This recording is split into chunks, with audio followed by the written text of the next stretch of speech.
teachings on the 6 paramatas, and particularly we are discussing of the 6th paramata. That's what we've been discussing now. And the 6th is the transcendental wisdoms, or Prajnaparamita. In Tibet, it is known as Shirapye Parodachimpa. And the Shirapye Parodachimpa, or the transcendental wisdom, is the principle or the eye of all the 5 paramatas. And so it is so important and so special. And when we have the understanding of the transcendental paramata or wisdom paramata, then it really makes all the paramatas are perfect. It leads to the exile, to the enlightenment, or to the path that we're going to be advancing them. Now again, to observe and to reflect on this teaching, again we're going to strengthen our motivations or the attitude, motivation of the joy and the appreciation, being graceful. This is also not just, as I said quite a few times, it's not just once in a while we reflect that. Wherever you can reflect and think this attitude or this motivation, as much as even during the daytime, it is really the essential, very powerful practices. We're touching to the core of our own true nature and the nature of the mind. And then at the same time, with that joy and appreciation, being grateful, and then bodhicitta. And bodhicitta is the essential practices of the whole, entirely general Buddhism, particularly Mahayana Buddhism. Bodhicitta makes it, but then it becomes known as Mahayana. That's what all the great masters in the teaching mention that again and again. Bodhicitta is essential. And bodhicitta, again, simplified, make that what means. Bodhicitta, great compassion and with the emptiness realization. Or union of the compassion and emptiness. That is really bodhicitta. And that, if we have that in our mind and heart, then surely we are going to the Buddhahood, to the path of enlightenment. So therefore, again, we activated that. This is our really the heart practices, our core, our destination. And so with that. And then along with that, combined with the bodhicitta, then purity, understanding. Again, those like all those 3 different kind of things, one after another, but reality, all is the same. There is no difference.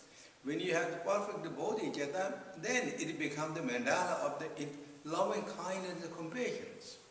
Loving kindness and compassion, wisdom, that is really the mandala. That mandala is the deity. That is the Buddha. Love, compassion, and a great emptiness or the wisdom, that is divine mandala. That is mandala. That is 3 Vajra status.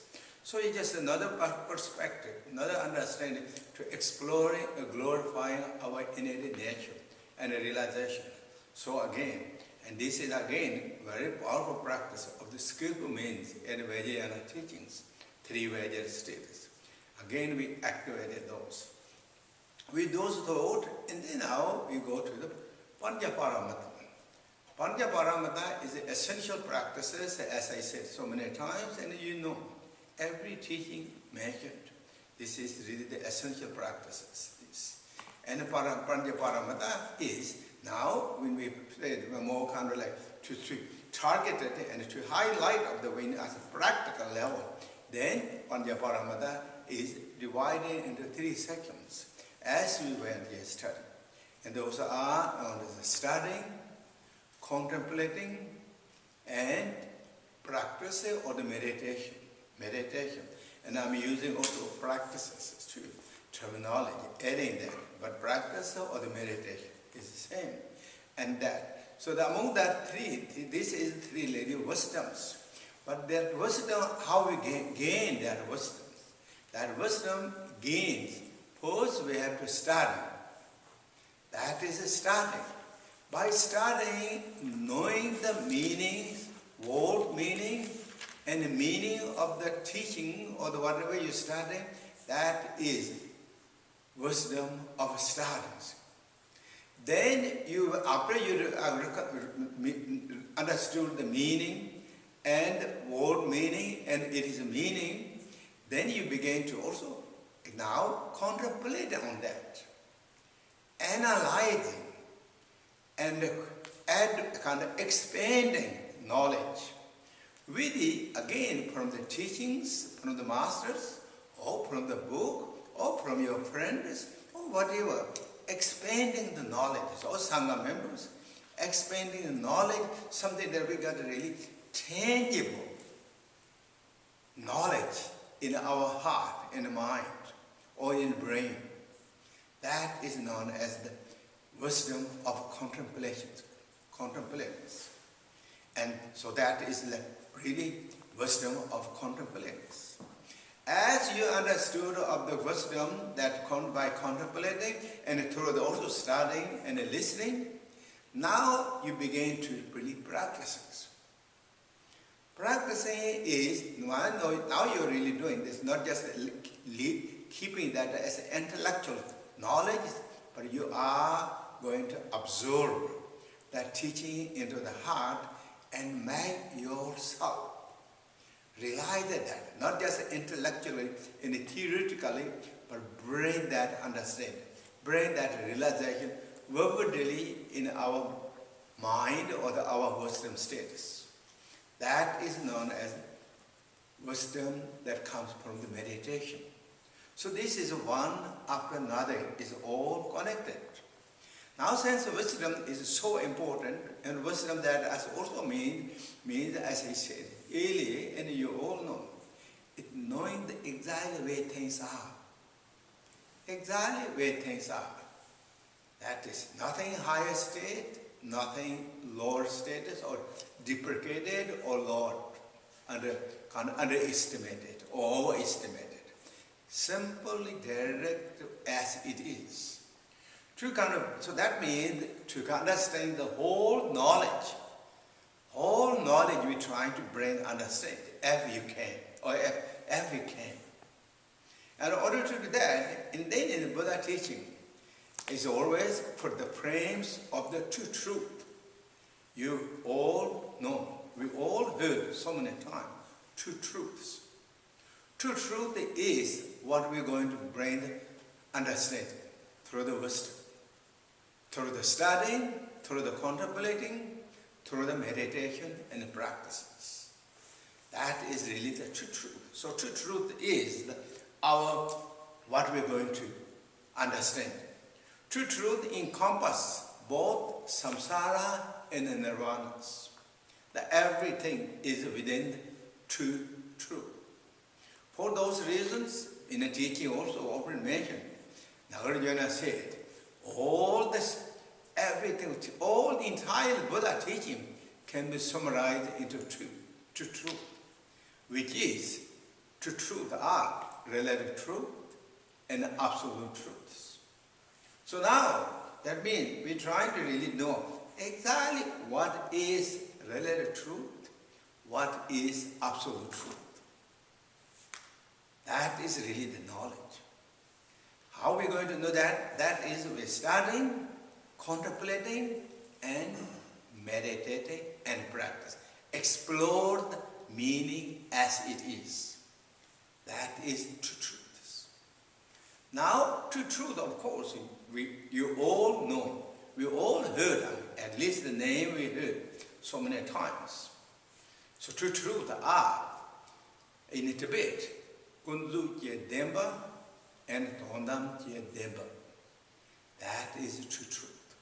In English translated, I think many times I saw and I heard, is relative truth and absolute truths. So that is true truth. Now this true truth has many different ways interpreting of all the different Buddhist schools, or sometimes called doctrines.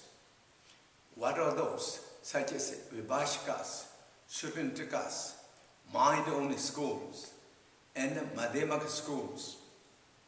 Those has different way interpreting slightly different. All is Buddhism.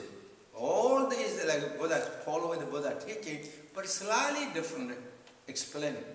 And I'm not going to go all those different kind of areas of the different school and just go directly to the what in the Madhyamaka school, how they are explaining of the truth, which is among all the way to truth, the division layout is the considering that is the more best and direct to that.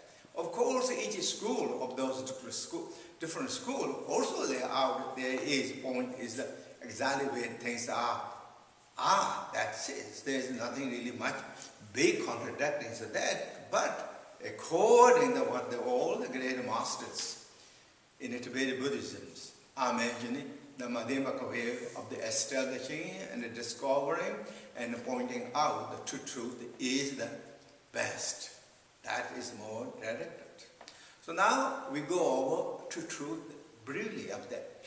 So that means what? Now we studying the truth and contemplating on the truth and meditating on the truth.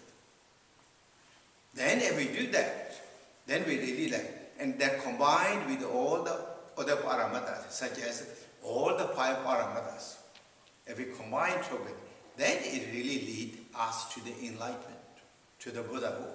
It will dispel all the obscurations, negativities, and discover our inner natures. So that is what really the purpose, or that is what is. Why we are not getting enlightenment, or why we are not Buddha now? Why? Because of obscurations. Obscurations. This obscuration is not, according to teaching, it is not permanent. It is temporary. And so even though it is temporary, you have to remove. You have to clear it. It was not here at the original time. It came. How that came? It is then through the delusion of our mind. It created that. Then it came. Now looks like appearing solid. But I have to clean. In order to do that, that is what needs according to teaching. Studying, contemplating, and meditating. So that is general understanding. Now we go over the two truths. There will be these. First is Kunzuje Demba. In a Tibetan word, relative truths, which is in a Tibet, Kunzu Demba. Tibetan word has 3 words. Tibetan has 3 words. Ancient time, those great, the eminent translators, translated from Sanskrit to the Tibetan language, this word. In the Sanskrit, I think, Samvrata, Satya, those are the teachings said. That word in the Tibetan translated as Kunzuje Demba. And so it has 3 words. Kun, Zo, and Demba. Demba. And what is Kun now? Kun means all, everything. Zo means what? Artificial. Artificial. And not is true. Like artificial. Or hallucination, maybe I can translate that. But artificial. Dhamma means truth. So now how that comes? All artificial truth. All artificial truths. If I use that word, I'm sure you know maybe better words in English, but I'm at least translating that way now, and you can check yourself. If you check those things, what is that known as in Buddhism? Contemplating. You're investigating, you're analyzing, you're searching the accurate meaning of that. So you can do that. So I'm not translating artificial. All artificial. Then it has truth. Why is it truth? It is truth when illusion to the illusion mind. It is true for the illusions. This illusion, all illusions is true for the illusion beings. So that means that also indicating indirectly all the sentient beings are deluded. When they are deluded, things that appear is true. That is, for example, when you are intoxicated by the drugs, things appeared, not really exist, appeared. But for that individual, it's true. That appearance, or that feeling, whatever it is, reality level, or we call always, or it's because of drugs, or because it's alcohols.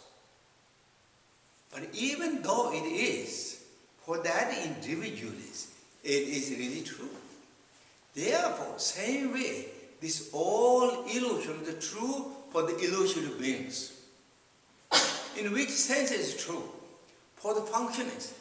They see, or we see, we talk about that, we function with that. Therefore, it is called true. Now this is a Buddha teaching. Buddha teaching, we are not starting in a way, but you can contemplate on that.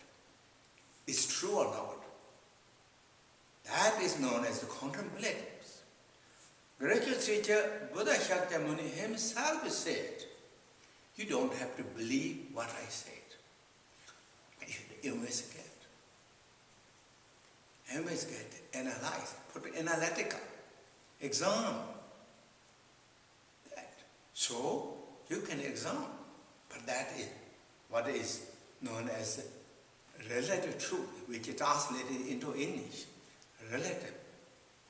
Maybe the relative has that similar meaning, what I said, all illusions. Relatives.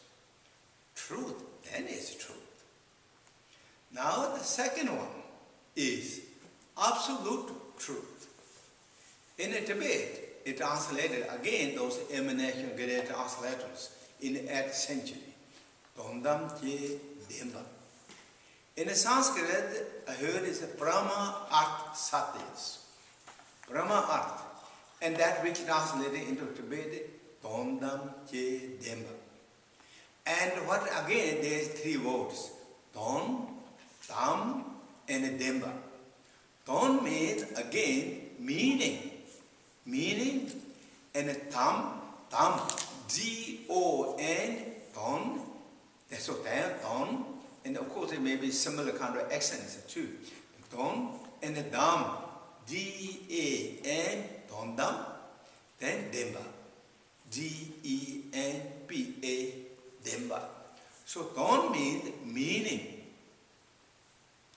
And Tam means the supreme, noble. So means supreme meaning. Supreme meaning. And Demba means truth. So truth of supreme meaning. Truth of supreme meaning. I'm translating that. And we translated it into English. Absolute truth. Absolute truth. So maybe we can say absolute noble truth. According to Buddha, maybe that's my interpretation. Absolute noble truth. Why is it called like Don or absolute noble? Because there's nothing higher, nothing deeper, nothing direct, more than to the true nature than this. Therefore, it is supreme or the noble. This is simply the direct nature. There's nothing more to explore than this. There's nothing higher to go, deeper to go. Or this is not something insignificant. It's not something that enough. If there is something more, no. According to the teaching, that's it. There's nothing more to go.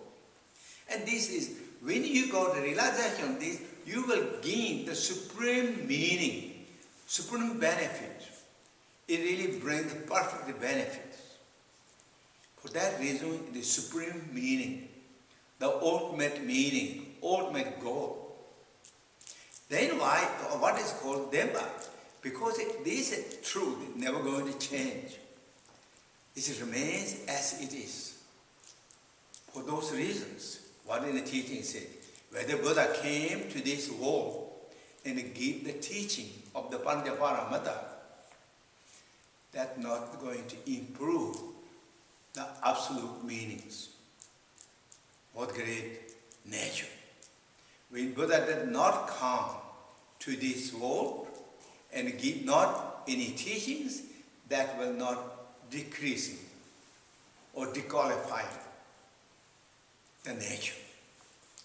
Or whether we rely on this nature, is not going to improve the nature. Whether we don't recognize, is not going to devalue of the nature. Nature remains as it is all the time, according to the teaching. So this is what really known as absolute truths. So this is the true truth that we are going to explore. In order to get enlightenment, we have to understand of this true truth quite beautifully and perfectly as it is. So now, because of that, now what in the teaching said, now we will see all these relative truths, all illusion truth, where it is, why is it all illusions?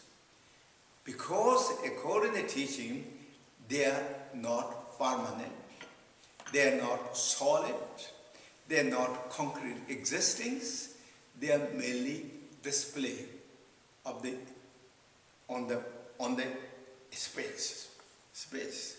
How that comes? That is according to the teaching, it comes from that great emptiness arising that with the interdependent origination, or with the cause and the condition interdependence and the originating things magically, or all these objects magically arising. Since it comes from the emptiness, arising magically, even though we are functioning, it is as magical. It's nothing changed where the nature is. It's all, therefore, gracious teacher Buddha Shakyamuni used examples such as dream, mirage, reflection, moon in the waters, and double images, all the optical illusions, all those different examples used in order to ring the bell to our heart. That is reality. That is relative truth as it is. But then, what is wrong for us? But what we see, we don't see the way things are. We don't see it as a dream. We don't see it as a double image or optical illusions. We don't see it as a mirage. We see solid, concrete, existing, and kind of like very solid. That is what we see. That seeing, according again Buddhism, is delusions. That seeing is delusion. We deluded ourselves. That is what known as. Then it comes teachings on the true egolessness. We all heard egolessness. First of course, egolessness. Ego is, in the teaching, always said in Buddhism, there is no egos, no eyes. That's what we heard. That's what you also heard. I heard, you heard. And then, in the day second, and particularly in Mahayana, highly explaining phenomena egos. Also is phenomena egoless. So now is, what is in Buddhism? Okay, that ultimately is true egolessness status. Egolessness of self-egolessness and egolessness of the phenomenon. So that is really current teaching in Buddhism. It is true, not making up. But now this is what, when we heard this, I mean, it's not just the first time you heard. I'm sure you heard. If you've been practicing Buddhism, I'm sure you heard many hundred times of this. Those what you heard is all starting. All you heard, you learned, but you're going to contemplate on that. It's true or not. You're going to contemplate. When you gain the knowledge, by tangible knowledge from the contemplator of the teaching of that is known as wisdom of the contemplations. You gain the wisdoms. That wisdom is closer to the, according to Buddhism, is true nature now.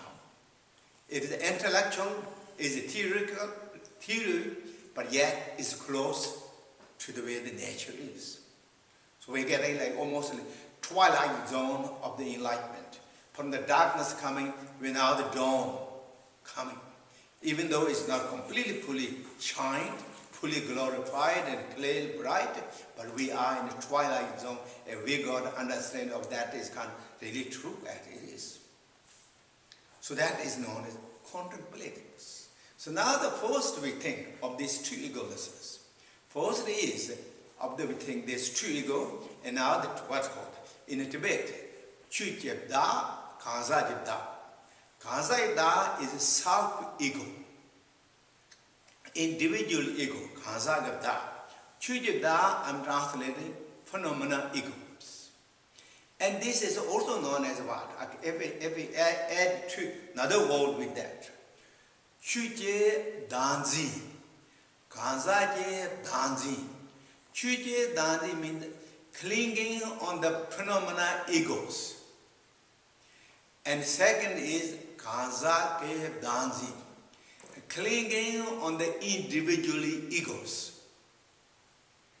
So this is now ego. Ego. According to the Buddha teaching and all the great masters, all troubles in the samsara is because of this clinging of the ego. And of all the why we're not enlightenment, because clinging on the phenomena, ego clingings, we not get enlightenment. Right.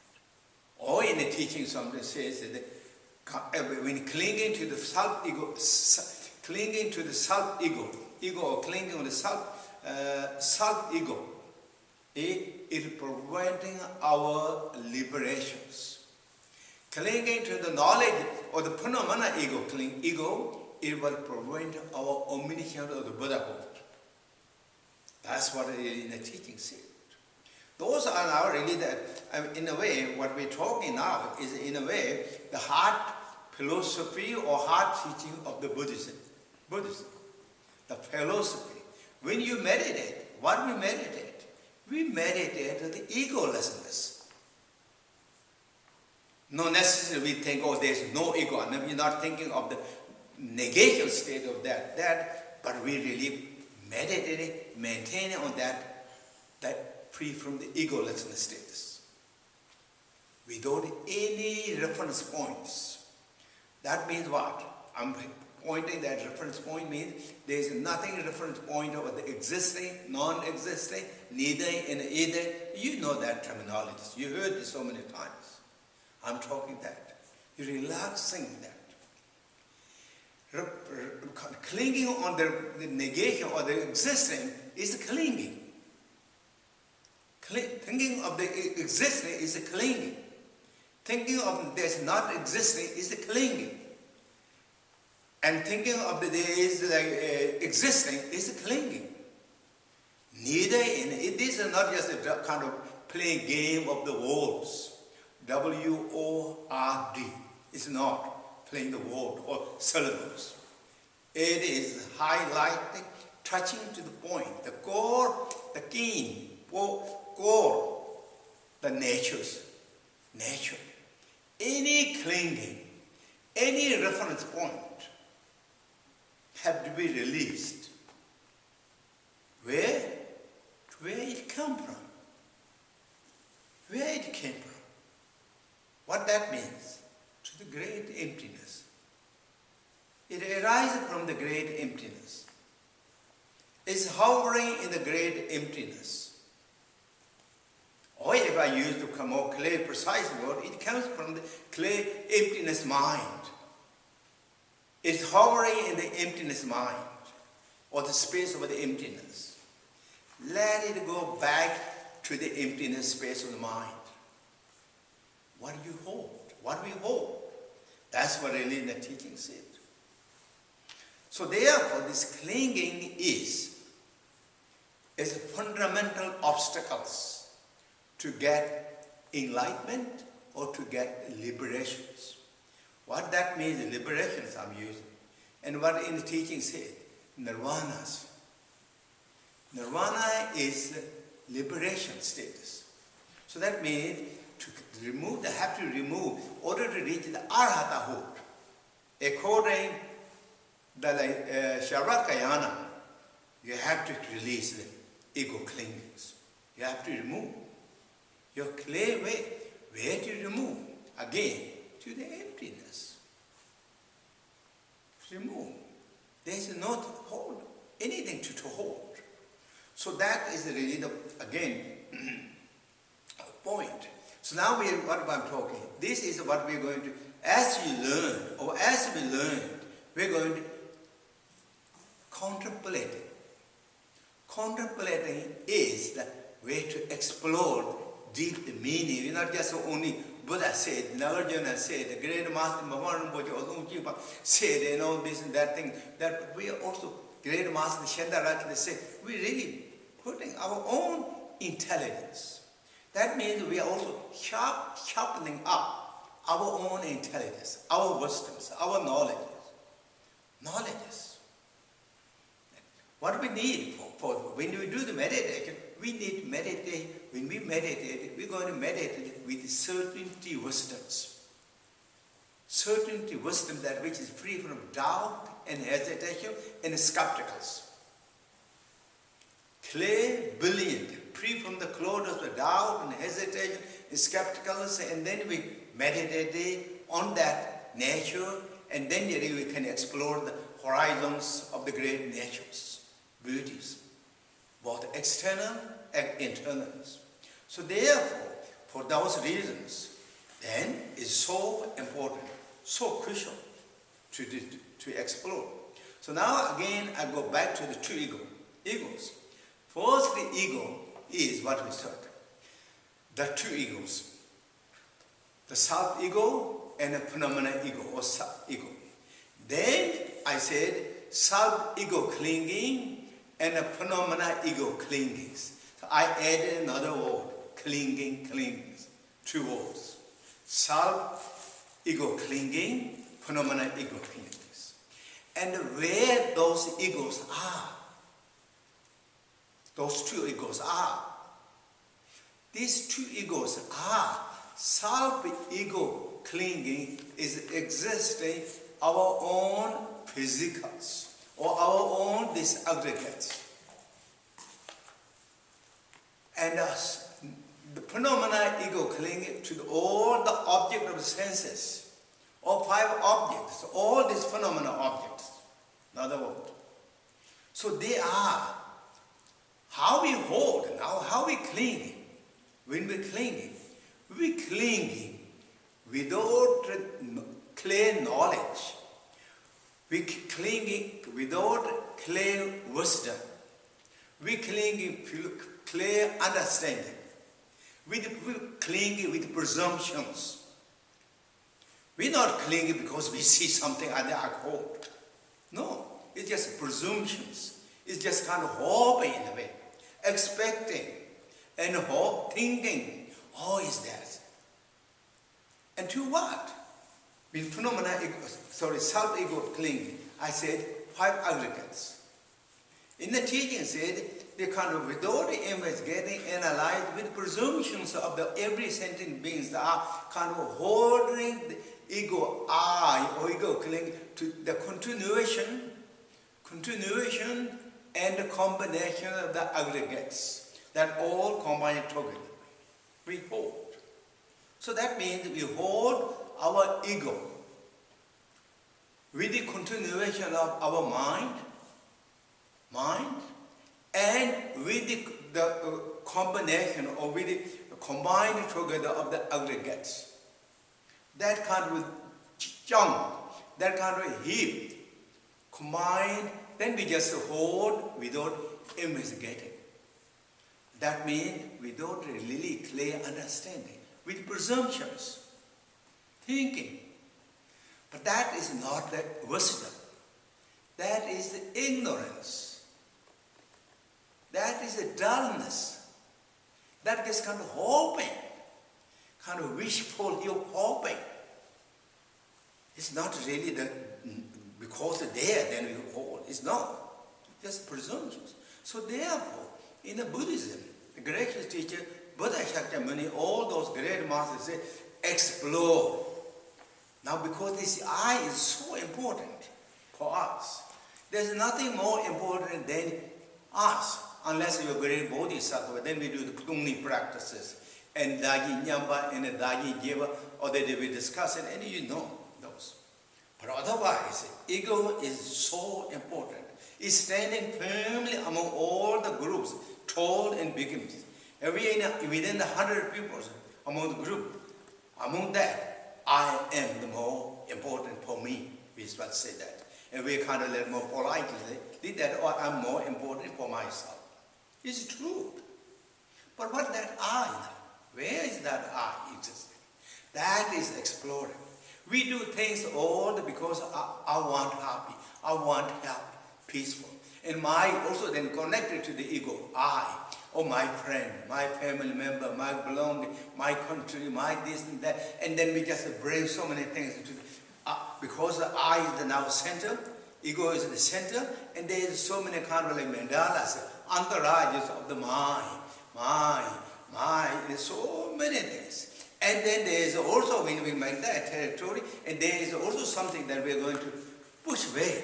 Those are the others. Those are the opponent.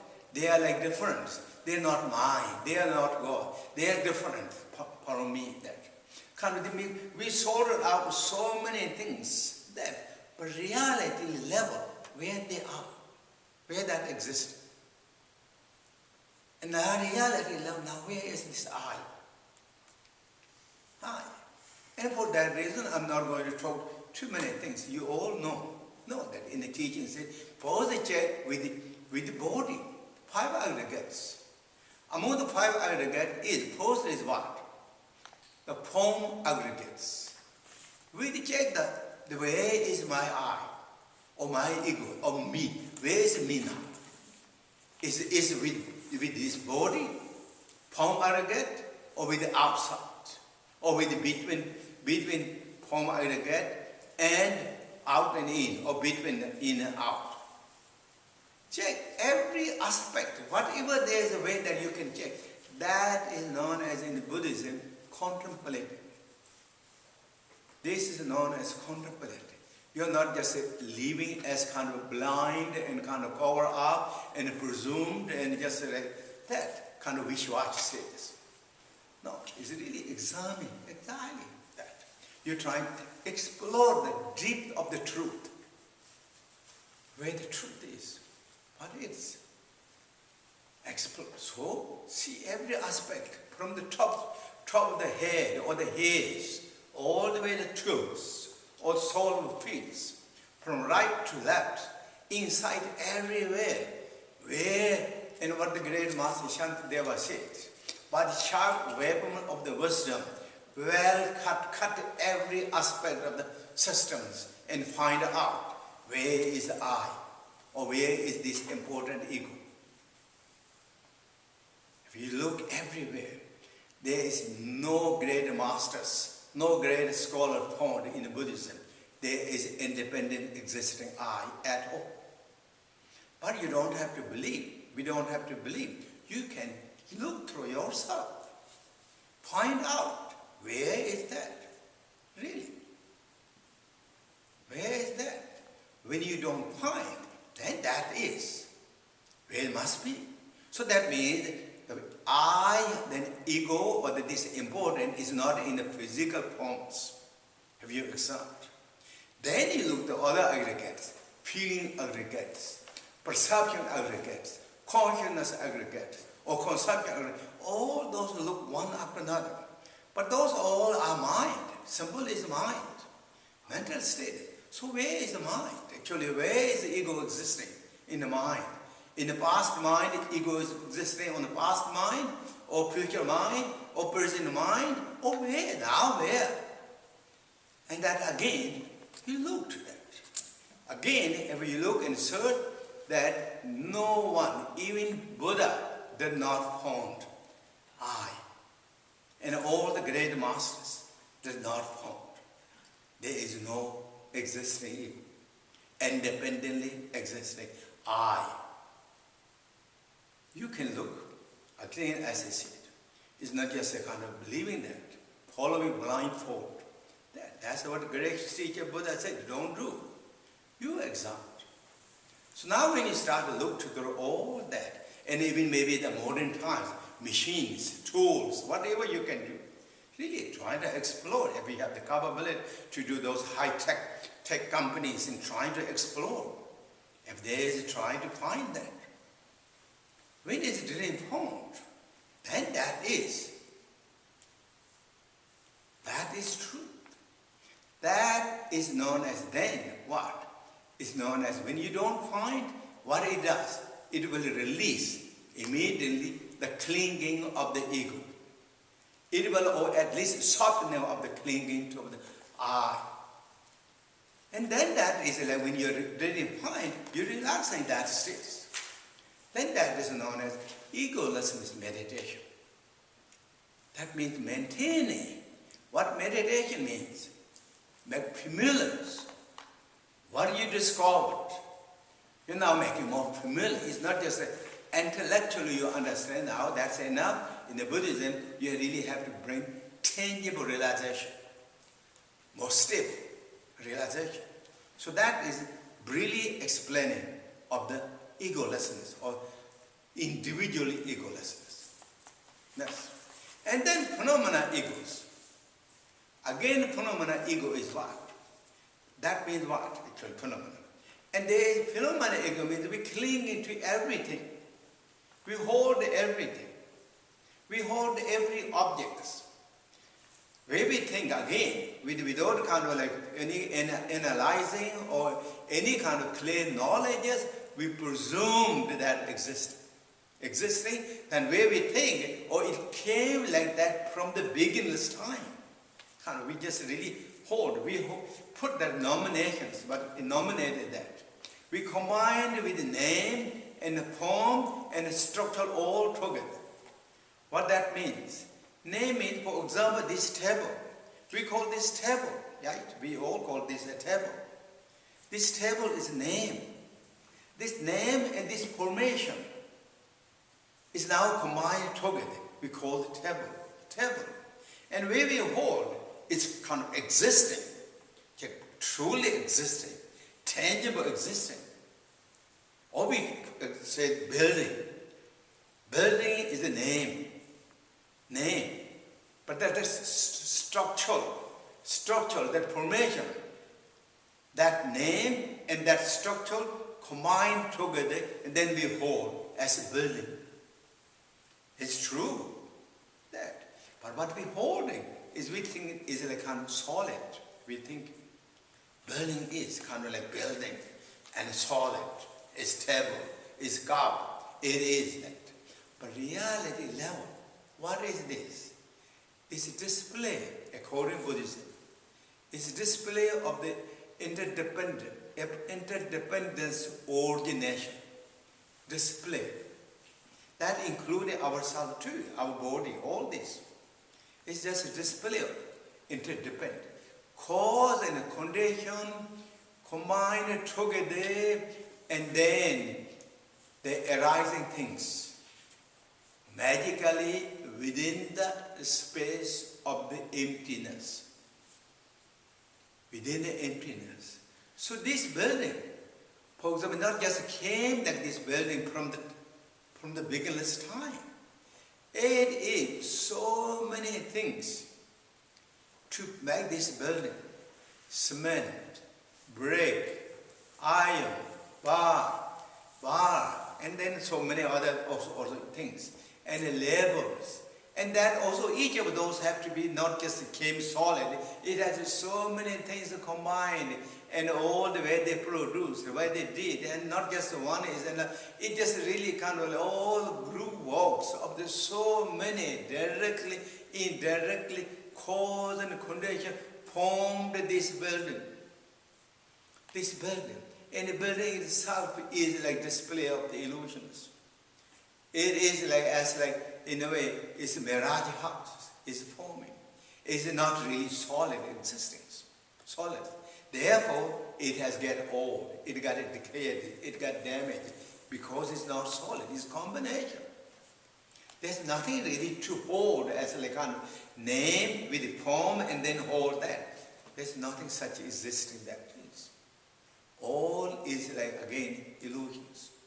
And how that things are arising, as I said, it's a magical display of the interdependence originations, or arising through the interdependence and connections. Arising things is mainly displays. There's no substantially solid, permanent, existing any of these. So there's nothing to be really clinging and hold as we hold. So this is known as the absolute levels. All this true. So therefore, then what will things see? And at a relative level, we see things are all magical displays. Magical display of the interdependences. And each of those interdependence display is, that moment is in a great emptiness status. Great emptiness and infinite status. That moment. That is, the subject is in that status, object is in that status. That is. So that is what really in the Buddha's teaching, often mentioned. When you learn, when you read, when you're studying, and that is not the studying. But when you're contemplating and trying to get tangible meaning as teaching, so if you meet something, kind of meaning of those meaning, and a clear understanding, that is the contemplations. When it's a contemplation of that, then you meditate. That is maintaining, meditation is making familiar with the nature is. Nature is. Then all the techniques you received, you can use. Those are what in the teaching said. Free from the those, with all the distractions, and free from the scattered mind and dullness mind, maintain that realization or that discovery of the contemplation and be in that state. So that is what, according to the Buddha's teaching, is really about the three wisdoms. And now I talk really about, again, more simple way to as when you are practitioners, like simple practitioners. And what is that? That is again starting, contemplating, and meditating. So among that three, first is studying means you receive the teaching from the teacher, from the qualified teacher, and you receive the teaching with respect and appreciation, and observe that teaching with really joy and appreciations. And as we've been discussing that. So that is studying. That is studying. As you receive the teaching, now you didn't just left that's it. But after that, also yourself rehearsing that teaching, trying to really make sure you understand everything clearly, perfectly, precisely that instruction, clearly instructions, and then you kind of like rehearsing in your mental status. If there is some doubt and hesitation, ask again to the teacher or to your Dharma friends and try to clarify that. Clarify. So you got tangible understanding and knowledge, and that is really or essential meaning of contemplations. Contemplatives. When you got that contemplation, when you receive, now then you begin to really meditate. Then meditate in practices. And why I'm using the practice? Because also meditation is not just a silent meditation. In Vajrayana teaching, there is also visualization meditation. So that means you are also really meditating in the divine mandalas, including yourself. There. So that is like also, for that reason I'm saying the practice, but both are meditation. So then you meditate. Then through that, not just as you can meditating and with the imagination, thought or image, but when you have clear understanding or clear realization comes, then that is known as wisdom that comes from the meditation. Then really you shine. Wisdom is really truly coming. That means you're seeing the meaning, seeing the exactly teaching, that what you receive the teaching and what you started and contemplated, and that and now the meditation, those all come together as lined up perfectly, beautifully, and that is known as wisdom marriages.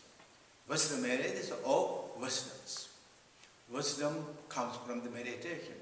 And through this, then we accomplishing two accumulations. And generally, what in the teaching said, the two truths are in a union. They're not two separate things, as though maybe I didn't mention it clearly that, but the two truths, absolute truth, relative truth, they're not two separate things, like right and left. They are all in the same status. Two truths are union. Therefore, when you practice to accumulation or the skillful means, wisdoms are in a union. When we practice the skillful means to accumulation and union or combine together without any in separation, then we achieve that result as two kaya, also without any separations. Two kayas, what that means, again, we discussed earlier many times the kaya, but two kayas are Dharma kaya and Rupa kaya. These two kayas are in a union. So then you got perfect realization. And what in the Tibet said, Ye Deni Sunjo, oh yeah, and if I use Tibetan word in English, the foundation of the two truth is union, part of the two accumulation is truth, result of the two kayas are the union. So again, maybe I mixed up. The two base of two truth is in union, and the part of two accumulation is in union, and a true result of the two kayas are in the union. Union, they're not separated, they're not two different things. All is in all. That so, and for those reasons, sometimes in the teaching make it, and the apparent aspect of relative truth is all apparent aspect of where things we see is all relative truth. The nature of the appearance is absolute truth. So therefore, it is really unions. And then skillful means and wisdom are unions. And that we discussed for 6 paramatas. We discussed that. And so 6 paramatas are all also in a union. Even in one paramata can combine, contains all the 6 paramatas. It's a union. It's not something separated there. When you reach enlightenment, Buddhahood, and the realization of the two kayas. Kayas even is making division, but reality is in union, is same status. You become, simply to tell, you reach the Buddhahood. When you reach the Buddhahood, then you, through your compassion, you display all those forms, emanations, order to benefit for all living beings. So that is really what is known as the final kayas. And that is my really talk about the three wisdoms. Wisdom, the studying, contemplation, and what's called the meditations. And then, as I said, today to egolessness state, but there is many other Buddha teachings. Really, that is something highlighted. You can examine, you can analyze. For example, already Buddha teaching mentioned. For example, this is just already, of course, we say those things in teaching. For example, all compounded things are impermanent. All compounded things are impermanent. And all emotion things are sufferings. And all the phenomena existence are emptiness and egolessness, or empty of the egos. And in nirvana, enlightenment is peaceful. Those are known as four famous topics of the Buddhas. Also, you examine, really examine. All compounded things are impermanent. Compounded things matter. All the molecules, all the elements come, or whatever the particles, all combined together things, whatever that is, it is not going to stay forever. It's impermanent. And it's not really, even that instant when you're looking at that, is that instant changing. It's completely changing. So it's not permanent. All compounded things are impermanent.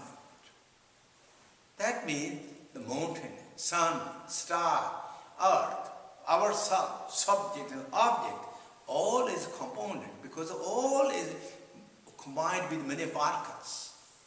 And that how that comes? That is known as what? In the teaching, interdependent coordination, or interdependent ordination.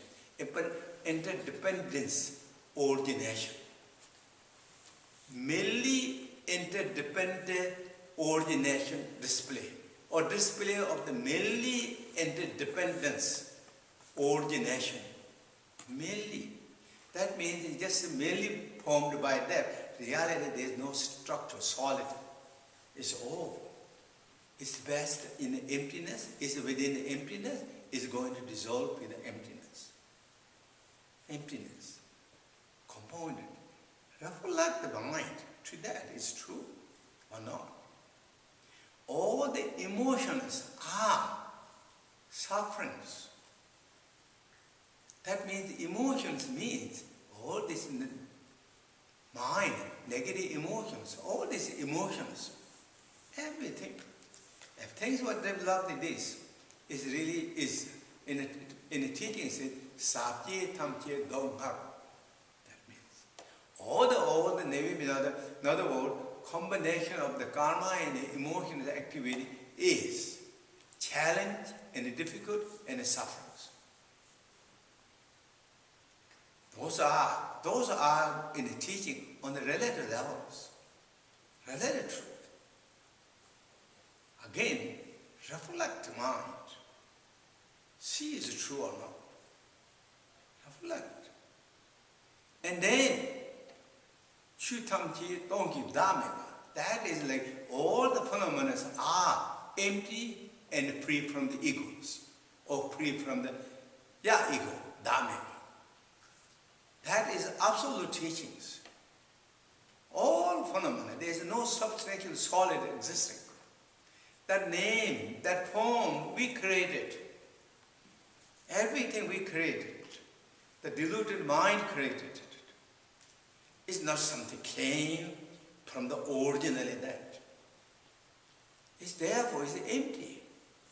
There is no existing identity or anything. It's free from the identity, free from the existing of the solid. All that is what it is. So really think. When the karma and the emotions are free, then it is peaceful.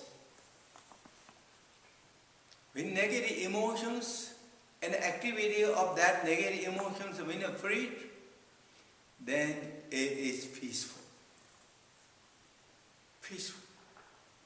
And think, kind of extending our wisdom to all the topics, all those areas, and bring the tangible certainty wisdom in our heart and mind. That is known as knowledge, that is known as wisdom, and through that, then you stand firmly, practice in meditation. Then really it will get the realization and advancing. Exactly what you discovered, you will see that. You will discover that, and that is known as realization, achievement of the spirituals. So that is my brief talk for today, and thank you very much everyone for participating, and thank you everyone. Okay, thank you. Then I have a short announcement, maybe that we won't have now for a while. This talks there, but then this we're going to do this one. Let's go this Monday. Monday is tentative, right? Tuesday. What? Tuesday. Tuesday. Is we going to do the Zoom or no? If you want to take, wonderful. Yeah, no. Up to you.